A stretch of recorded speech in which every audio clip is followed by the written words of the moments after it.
is Mitch Turner and I'm the director of London's Little Venice Cake Company.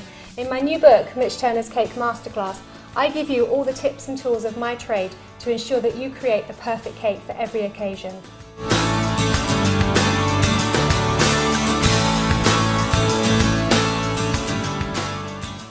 I'm going to show you how to make a sugar rose. It's one of the simplest techniques that you can use in cake decorating. I'm working with a ball of sugar paste.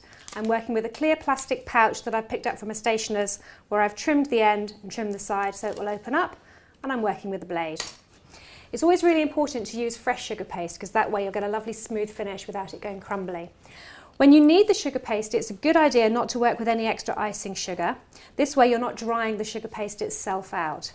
And I'm kneading this paste by going round and round in a circle on the work surface to the point where the paste becomes nice and pliable and malleable, but not to the point where it becomes sticky.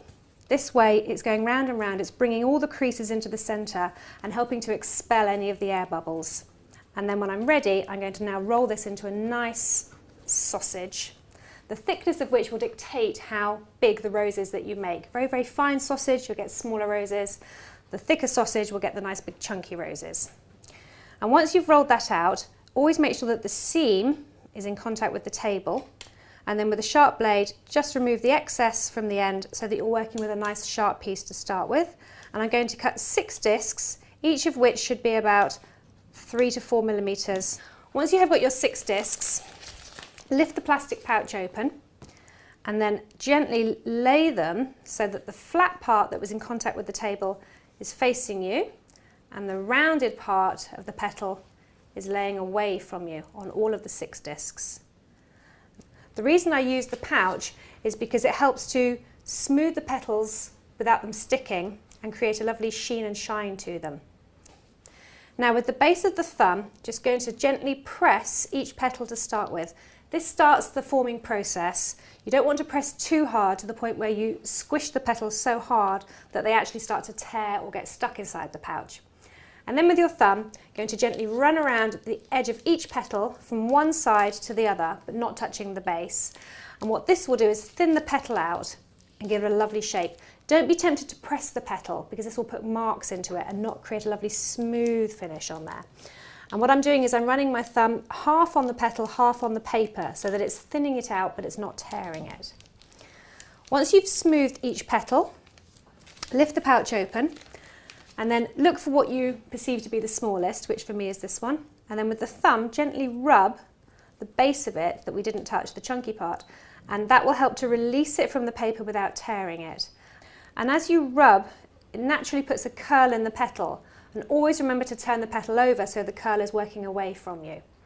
Now with the first one, you curl up from one side straight across to the other by going as tight as you can to make a lovely, neat, tight curl along that rose petal to make the central cone so that you create a lovely curled up centre. Now it will have a seam on there, a join, and what's important is that when we rub the second petal off and turn it over, we lay that seam right in the centre of that second petal, halfway along, halfway down. As you pinch that petal all the way around, you'll see that the top of it is higher than the first one we created. Just use your finger to gently curl that down, then lift it in the centre, give it a little pinch. And turn that one around ready so that the seam is ready to go on the third petal. Exactly the same idea, lay it in the centre, gather that petal around, roll it down, lift and give it a little pinch. Now the final 3 petals go around in one row around the outside of the rose we're starting to form. So lift up the first one and I put this one behind the seam join of the first rose there, curl it down, lift and pinch. The second one will start behind that first one and come another third of the way around, roll it down, and then the final one will go behind that one all the way back to the beginning. There. And what you've created now is a rose where all of the trumpety part is down underneath, and then with a sharp blade lift it up and then slice it off underneath, and there you have your hand moulded rose. Now for these you can make and let them set overnight so they're nice and firm. Good thing to do these to dredge them with some nice glitter, make them in chocolate and have a wonderful party.